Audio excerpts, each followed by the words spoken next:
In a survey, 84% of employees said that they weren't fully engaged at work. This poor engagement meant about $7 trillion in lost productivity around the globe. And that survey was taken before the COVID-19 pandemic. Engaged employees at all levels are critical to fostering public trust in government agencies and institutions. Employees who are engaged and interested in their work perform better and feel better fulfilled. They also make better teammates and provide better service to constituents. So how do you foster this kind of engagement at public sector agencies? In this two-part video, we'll outline 8 steps to follow for better employee engagement. Step 1.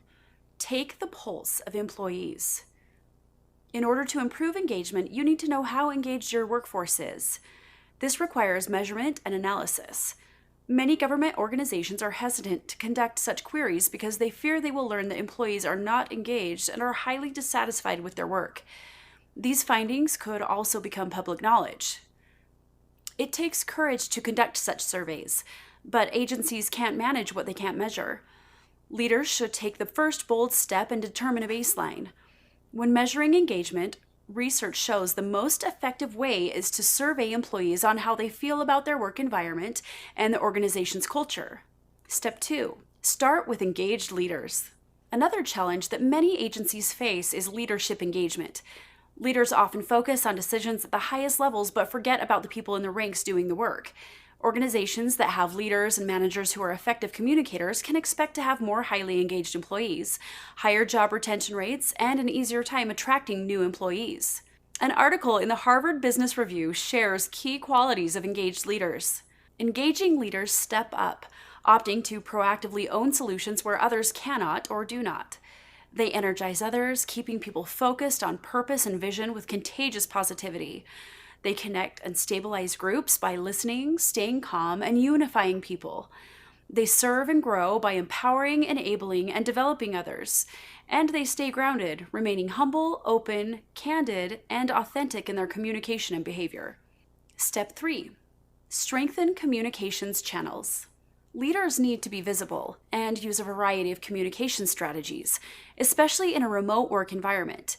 It can be helpful to create an internal infrastructure to guide how messages are shared. One approach to take is the pyramid strategy. At the bottom of the pyramid are mass communications.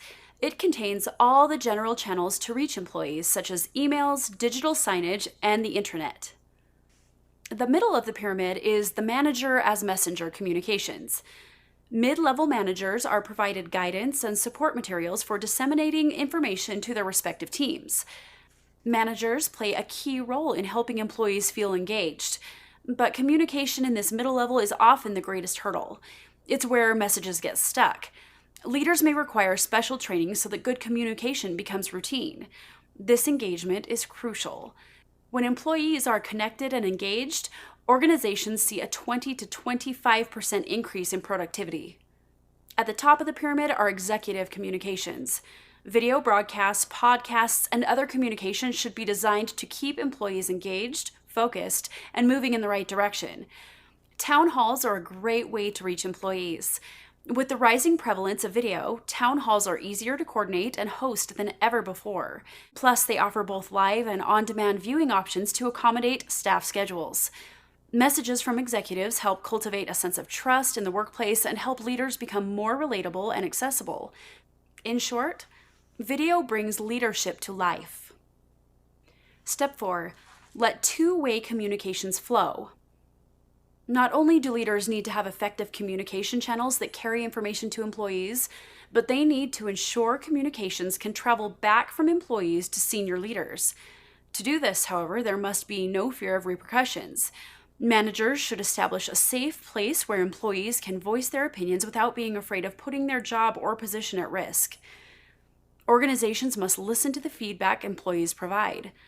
Nothing will stall engagement faster than having employees realize their input isn't taken seriously.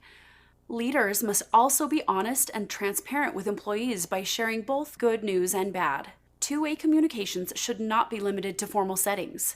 Leaders and employees can utilize all options from in-person and virtual meetings to direct messaging and email.